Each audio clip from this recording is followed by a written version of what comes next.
This na Pidgin Newsman about and reporting. The Minister of State for Education wey be Chukwuemeka Nwajoba don yarn give Nigerian students as school won't take open again.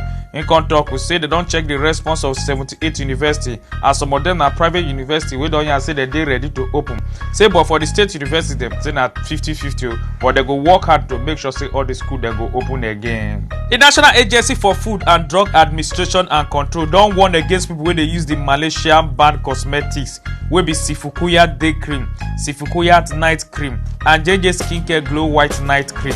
And na Professor Mojisola Adeyeye, the Director General of the agency, na yarn this talk. Mrs. Josephine Nketeka Chukwumeze, the school teacher for Enugu, wey return 14 million naira wey dem mistakenly pay into her account. The Enugu state government don reward her. Two female WAEC students don fight themselves better fight, and this fight happen after wey one of them abuse the other one, say she too like to dey follow benefit boys around.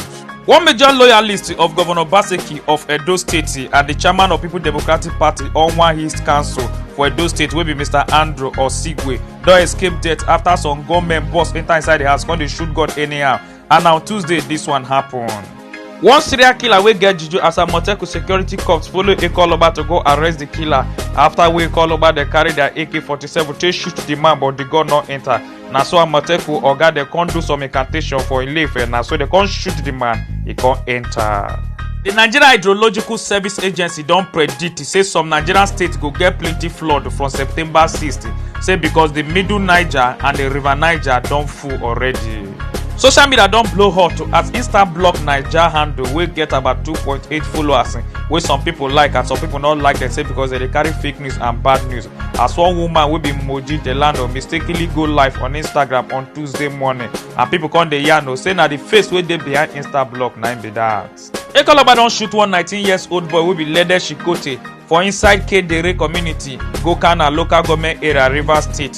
Say because he give one 17-year-old girl belle, and now on Friday, August 21st, 2020, around 7 a.m. this begin happen. After wey the Barcelona skipper wey be Lionel Messi don come out to call yarn say he go comot for Barcelona, but Ronaldo de Lima don yarn say he believe say Messi go still stay for Camp Nou go reach next season.